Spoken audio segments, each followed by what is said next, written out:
ప్రభువైన యేసుక్రీస్తు నామంలో మీకు అందరికి కూడా శుభములు వందనాలు తెలియజేస్తున్నాను. ఉదయకాలం మనమందరం కూడా ఈ ప్రార్థన పోరాటంలో పాలుపంపులు పొందడానికి కృపగల దేవుడు మనకు అనుగ్రహించిన ఈ శ్రేష్టమైన కృపను బట్టి నేను దేవునికి కృతజ్ఞతలు వందనాలు తెలియజేస్తున్నాను. నా ప్రియమైన సహోదరి సహోదరులారా, మనమందరం కూడా వేకువనే లేచి ఈ ప్రార్థనా పోరాటంలో పాలుపంపులు పొంది దేవుని వాక్యాన్ని ధ్యానం చేసి ప్రార్థించుట ద్వారా మనము మన కుటుంబాలు సమృద్ధిగా దీవించబడాలని నేను కోరుతున్నాను. దైవ సన్నిధిలో ఉన్నటువంటి మనమందరం కూడా కళ్ళు మూసుకుని ప్రార్థన చేసుకుందాం. మహోన్నతుడ గొప్ప దేవ, నీ పాదాలకు వందనాలు, స్తుతులు, స్తోత్రం చెల్లిస్తున్నాం. గత రాత్రి అంతా కూడా మీరు మమ్మల్ని కాపాడి ఈ ఉదయకాలం ప్రార్థనా పోరాటంలో మేమందరం కూడా పాలుపంపులు పొందే అవకాశాన్ని, కృపను మీరు మాకు దయచేస్తున్నందుకు మీకేం లేని వందనాలు, స్తుతులు, స్తోత్రాలు, మహిమ, ఘనత, ప్రభావాలు ఆరోపిస్తున్నాం. మా ప్రభువ, స్తుతి ఆరాధన ద్వారా, వాక్య పరిచర్య ద్వారా, విజ్ఞాపన ప్రార్థన సమయం ద్వారా మేము దీవించబడ్డానికి సహాయం చేయండి. కృప మాకు అనుగ్రహించి దీవించి కాపాడమని క్రీస్తు యేసు పరిశుద్ధ నామములో ప్రార్థన చేసి అడుగుచున్నాము తండ్రి. ఆమేన్.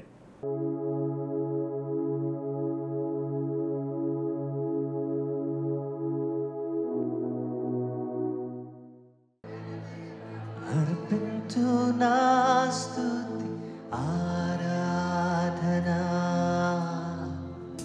అర్పించు నీకే నా ప్రార్థన. నీ మహిమలో నీ లోకం, నీ చిత్తమే సిద్ధించు ప్రభు. అర్పించు నా స్తుతి ఆరాధన,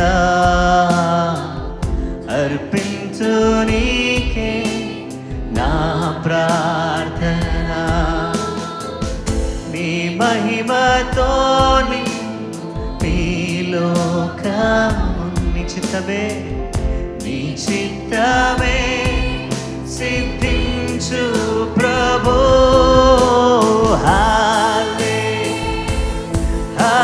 హల్లెలూయా, హల్లెలూయా, హల్లెలూయా,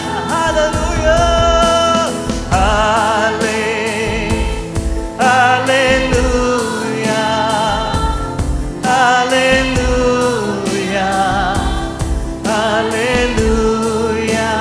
యేసు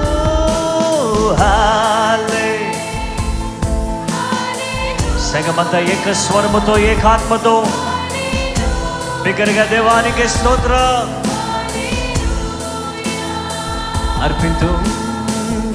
అర్పించు నా స్తుతి ఆరాధన,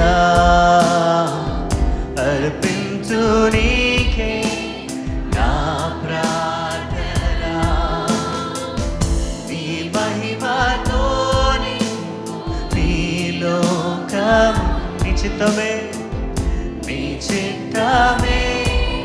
సిద్ధించు ప్రభు. మరొకసారి అర్పించు నా స్తుతి ఆరాధన,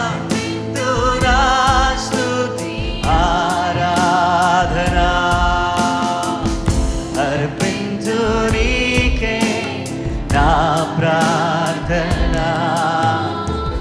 నీ మహిమతో నీ లోకము, నీ చిత్తమే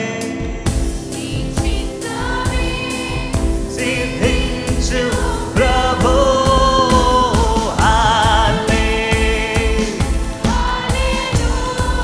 చేతులెత్తి సగమంతా స్వరమెత్తి హృదయపూర్వకంగా దేవానికి స్తోత్రం. ఆమేన్, ఆమేన్, హల్లెలూయా, ఓ హల్లెలూయా,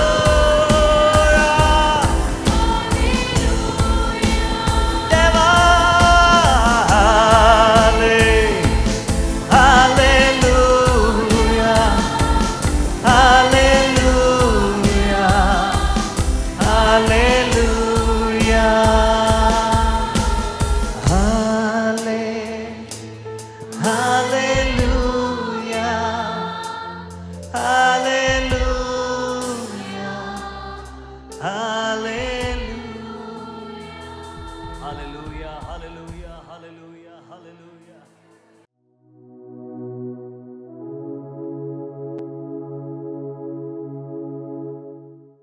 క్రీస్తునందు ప్రియమైన సహోదరి సహోదరులారా, ప్రభువైన యేసుక్రీస్తు నామములో మీకు అందరికి కూడా శుభములు వందనాలు తెలియజేస్తున్నాను.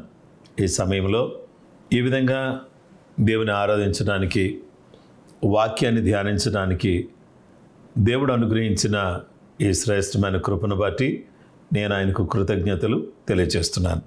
ఈ సమయంలో ఆయన పిల్లలమైనటువంటి మనం అందరం కూడా దేవుని యొక్క వాక్యాన్ని మనం ధ్యానం చేద్దాం. ఈరోజు మన ధ్యానాంశము సన్ ఆఫ్ గాడ్, దేవుని కుమారుడు.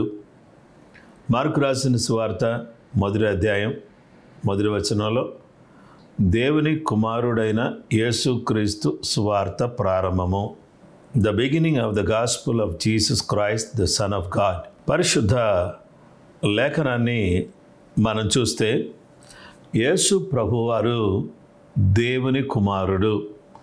ఈ సువార్త ప్రారంభంలోనే యేసు ప్రభువారు దేవుని కుమారుడు అనే విషయాన్ని మార్కు ప్రస్తావించటం చాలా ఆసక్తిదాయకంగా ఉంది.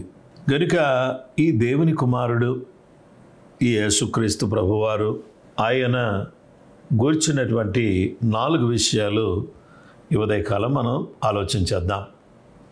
మొదటిది, ఈ యేసుక్రీస్తు ప్రభువారు దేవుని కుమారుడు.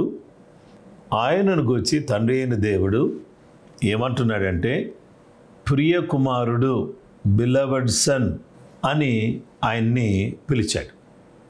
ఈ ప్రియ కుమారుడు అనబడిన ఈ మాటలో మత్తయి సువార్త 3:17లో, మరియు ఇదిగో ఈయన నా ప్రియ కుమారుడు, ఈయనందు నేను ఆనందించుచున్నాననే ఒక శబ్దం ఆకాశం నుండి వచ్చాను. And suddenly a voice came from heaven saying, "This is my beloved son, in whom I am well pleased." ఇదిగో ఈయన నా ప్రియ కుమారుడు, ఈయనందు నేను ఆనందిస్తున్నాను. యేసుక్రీస్తు ప్రభువారు ఆయన కన్యమరియ గర్భము ద్వారా ఈ భూలోకంలో జన్మించిన తర్వాత ఆయన 30 సంవత్సరాల ప్రాయములో యోర్దాను నదిలో బాప్తిస్మం ఇచ్చి యోహాను ద్వారా యేసు ప్రభువారు బాప్తిస్మం పొందారు. ఈ బాప్తిస్మం పొందినటువంటి యేసుక్రీస్తు ప్రభువారు ఆయన బాప్తిస్మము అనంతరం ఆయన అక్కడి నుంచి ఒడ్డు మీదకి వస్తున్నటువంటి సమయంలో పరిశుద్ధాత్మ దేవుడు ఆయన మీదకి పావురపు ఆకారములో వచ్చి ఆయన మీద రాలినట్టుగా దేవుని వాక్యములో మనం చూడవచ్చు. అప్పుడు పరమ తండ్రి అయిన దేవుడు, వచ్చినటువంటి పరిశుద్ధాత్మ దేవుడు, కుమారుడైన యేసుక్రీస్తు ప్రభువారు ఈ భూలోకంలో ఉన్నారు, బాప్తిసం తీసుకున్నారు. పరిశుద్ధాత్మ దేవుడు ఆయన దగ్గరకు వచ్చి ఆయన మీద రాలాడు. తండ్రి అయిన దేవుడు ఈ కుమారుడికి వచ్చి ఏం చెప్పాడంటే, ఈయన నా ప్రియ కుమారుడు. ఎప్పుడైతే ఒక వ్యక్తి మారుమనసు పొంది పాప క్షమాపణ నిమిత్తం యేసుక్రీస్తు నామములో బాప్తిస్మం తీసుకుంటాడో అప్పుడు ఆ వ్యక్తిని పరిశుద్ధాత్మ దేవుడు నింపుతాడు. పరిశుద్ధాత్మ దేవుడు ఎప్పుడైతే ఆ వ్యక్తి జీవితంలోకి వస్తాడో ఆ వ్యక్తిని దేవుడు ఏమని పిలుస్తాడంటే ప్రియ కుమారుడు అని పిలుస్తాడు. అదే యేసుక్రీస్తు ప్రభువారి జీవితంలో జరిగింది. యేసుక్రీస్తు ప్రభువారు ఇప్పుడు ఏమయ్యారు? ప్రియ కుమారుడు అయ్యాడు. ఎందువల్ల? దేవుని కుమారుడు ప్రియ కుమారుడుగా మార్చబడ్డాడు. దేవునికి నచ్చిన, దేవుడు మెచ్చిన కుమారుడిగా ఉన్నాడు. నీతి యావత్తు ఈ విధముగా నెరవేర్చడం మనకు తగును అని చెప్పి ఆయన బాప్తిస్మం పొంది పరిశుద్ధాత్మ చేత నింపబడి ఆయన బయటికి వచ్చుచున్నప్పుడు నా ప్రియ కుమారుడు ఈయన అని యేసుక్రీస్తు ప్రభువారిని గురించి తండ్రి అయిన దేవుడు పలికిన ఈ మాట మనం వింటున్నాం. ఇక రెండవది, ఈ ప్రియ కుమారుడు ఈ భూలోకమునకు వచ్చిందెందుకు? The Son of God came to this world to torture.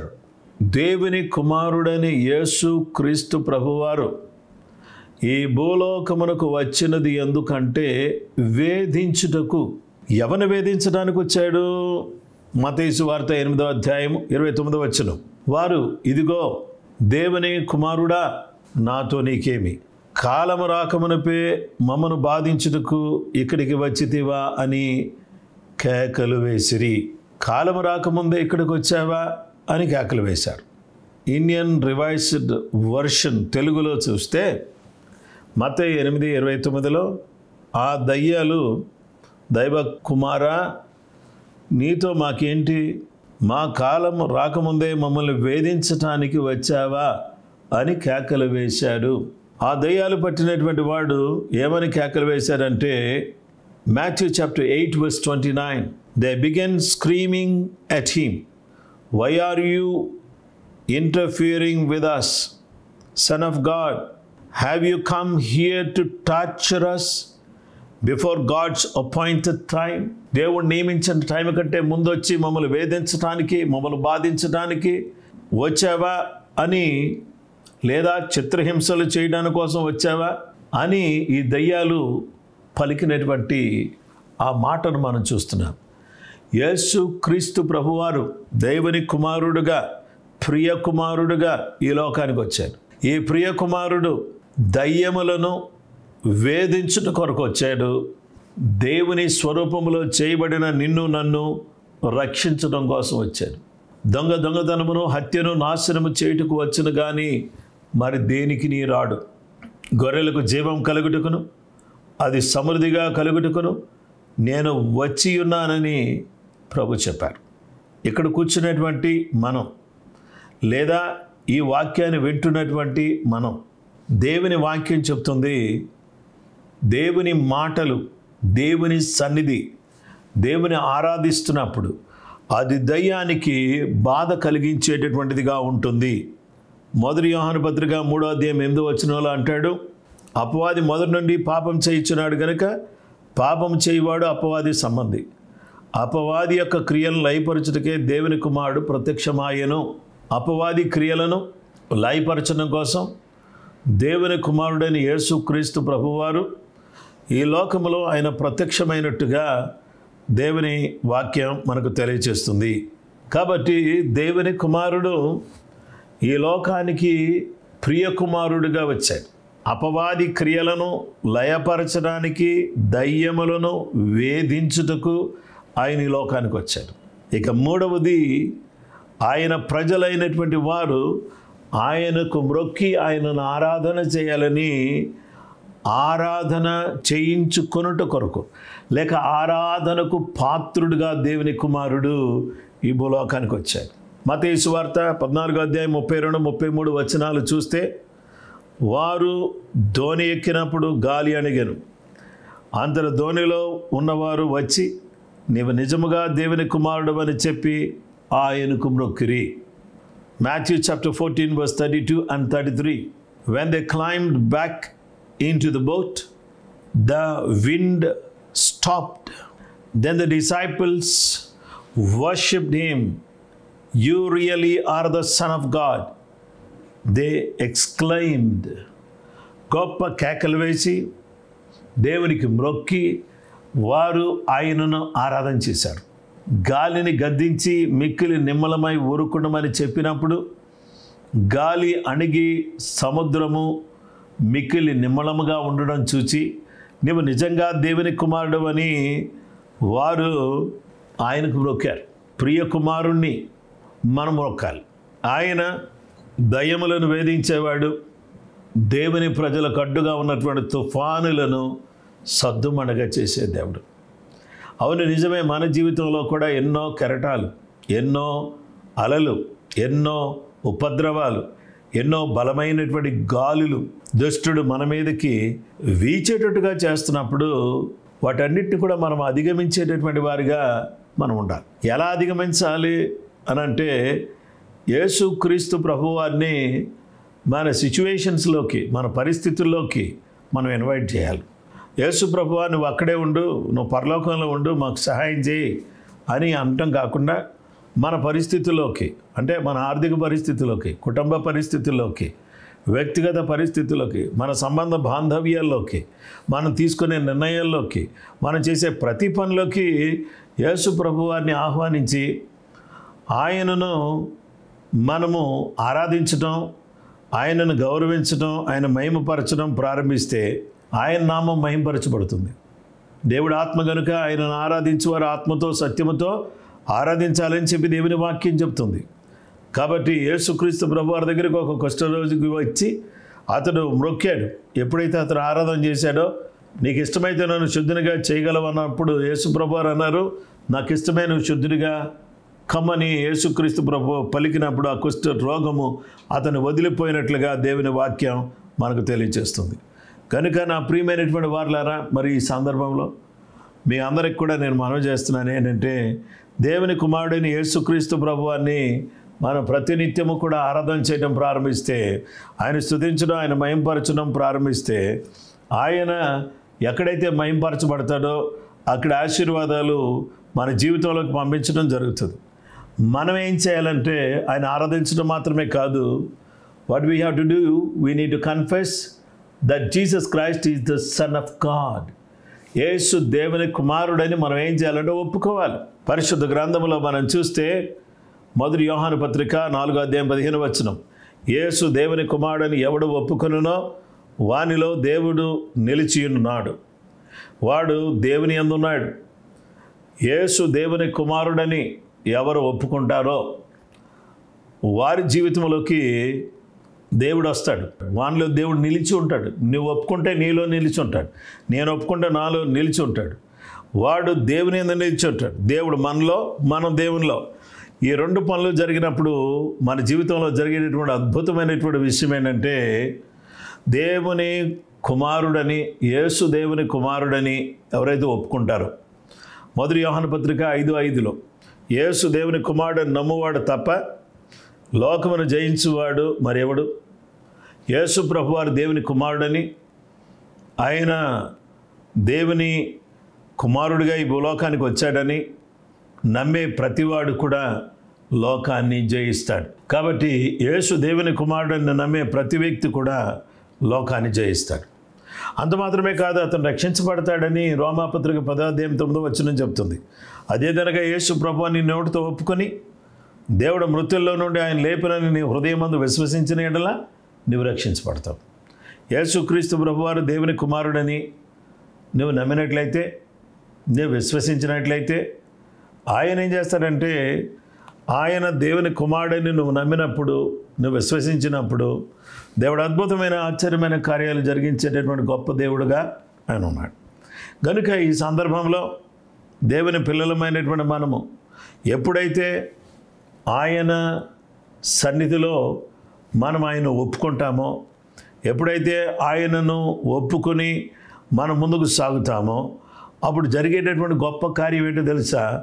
నీవు నేను రక్షించబడతాం, దేవుని కుమారులుగా, దేవుని కుమార్తెలుగా స్వీకరించబడతాం. యేసు ఎవరు అనగా దేవుని కుమారుడు. ఈ దేవుని కుమారుడైన యేసుక్రీస్తు ప్రభువారిని గురించి మనం తెలుసుకున్న విషయం ఏంటి? యేసు ప్రియమైన కుమారుడు. ఎలా ప్రియమైన కుమారుడు అయ్యాడు? బాప్తిస్మము ద్వారా, పరిశుద్ధాత్మ చేత నింపబడుట ద్వారా ప్రియ కుమారుడుగా అయ్యాడు. ఇష్టమైన కుమారుడు, ప్రియ కుమారుడు అంటే యేసు ప్రభువారు దేవునికి ఇష్టమైన కుమారుడు. యేసు ప్రభువారు ఈ భూలోకములోనికి అపవాదిని, వాడి క్రియలను లయపరచుట కొరకు, దయ్యములను వేధించుట కొరకు వచ్చాడు. కాబట్టి ఆయన గురించి మాట్లాడినప్పుడు దయ్యాలకు బాధ కలుగుతుంది, దయ్యాలకు వేదన కలుగుతుంది, దయ్యాలకు ఇష్టం ఉండదు ఆయన గురించి మాట్లాడినా, ఆయన గురించి పాడినా. అందుకనే కొంతమంది అక్కడి నుంచి వెళ్ళిపోతూ ఉంటారు, కొంతమంది అక్కడ నిలబడరు. ఈ యేసుక్రీస్తు ప్రభువారు మన జీవితంలో చేసిన అద్భుత ఆశ్చర్య కార్యాలను బట్టి దేవుని కుమారుడైన యేసుక్రీస్తు ప్రభువారిని ఆనాడు కుష్ఠరోగం బాగైనప్పుడు, సముద్రములో అలలు చెలరేగి అనేటువంటి సందర్భంలో వాటిని సద్దుమణగ చేసినప్పుడు యేసు ప్రభువారిని ఆరాధించారు. యేసును ఆరాధించటం, యేసుక్రీస్తు ప్రభువారిని మనము వ్యక్తిగత రక్షకుడిగా అంగీకరించటం అనేది చాలా ప్రాముఖ్యమైన విషయం. ఇలాగా ఆయన వ్యక్తిగత రక్షకుడిగా అంగీకరించి ఆయన మనలో నిలిచి మనం ఆయనలో నిలిస్తే మీకు ఏది ఇష్టమో అడగండి, నేను దాన్ని మీకు అనుగ్రహిస్తానని ప్రభు చెప్తున్నాడు. నా యందు మీరును, మీ అందు నా మాటలను నిలిచి ఉండిన యెడల మీకేది ఇష్టమో అడుగుడి, అది మీకు అనుగ్రహించబడును అని ప్రభు చెప్పాడు. గనుక యేసు దేవుని కుమారుడు. ఈ దేవుని కుమారుడు ప్రియ కుమారుడు. అపవాదిని, దయ్యములను వేధించి లయపరిచే కుమారుడు, ఆరాధించబడినటువంటి కుమారుడు. అంత మాత్రమే కాకుండా ఆయనను ఒప్పుకొనడం ద్వారా మన బ్రతుకులను మార్చి మనకు అన్ని విధాలుగా మన ప్రార్థన ఆలకించి మనకు సహాయం చేసే గొప్ప దేవుడుగా ఆయన ఉన్నాడు. ఆ విధంగా కృపగల దేవుడు మనకు సహాయం చేయాలని మనం అందరం ప్రార్థన చేసుకుందామా? తలలు వంచి కళ్ళు మూసుకోండి, ప్రార్థన చేద్దాం.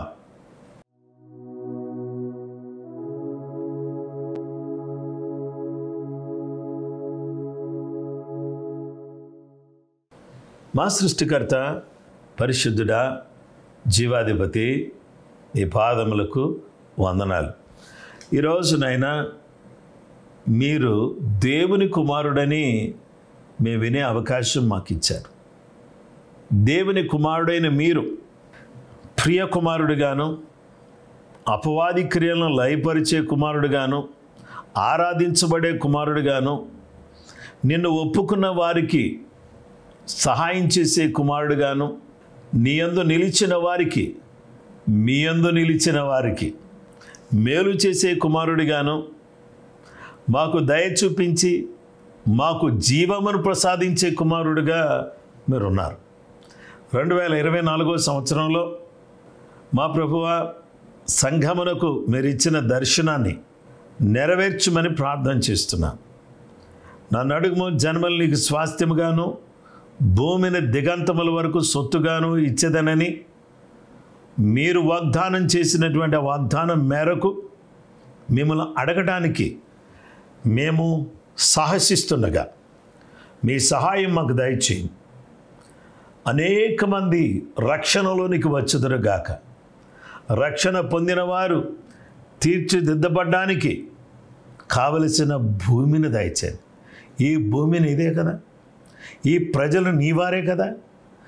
యేసు ప్రభువా, దేవుని కుమారుడా, ఇక్కడ ఈ వాక్యం వింటున్న ప్రతి బిడ్డను ఒక నూతనమైన విధానములో ఆశీర్వదించండి. నజరేయుడా, నమ్మదగిన యేసయ్య, నీకు కృతజ్ఞతలు చెల్లిస్తూ నీ చిత్త ప్రకారంగా సమస్తమును కూడా జరిగించి దీవించి కాపాడాల్సిందని కోరుకుంటూ యేసయ్య పరిశుద్ధ నామములో ప్రార్థన చేసి వేడుకొనుచున్నాం మా పరలోకపు తండ్రి, ఆమేన్. మన పరమ తండ్రి అయిన దేవుని ప్రేమ, కుమారుడైన యేసుక్రీస్తు ప్రభువారి యొక్క కృప, పరిశుద్ధాత్మ దేవుని నిత్య సన్నిధి సహవాసం చేరువన మనకును సకల లోకములో ఉన్న పరిశుద్ధులకు సదా తోడై నడిపించును గాక. ఆమేన్. Praise the Lord. ప్రభు కృప మీకు తోడైనను గాక. ప్రభు మిమ్మలను, మీ కుటుంబాలను సర్వదా దీవించును గాక. ఆమేన్.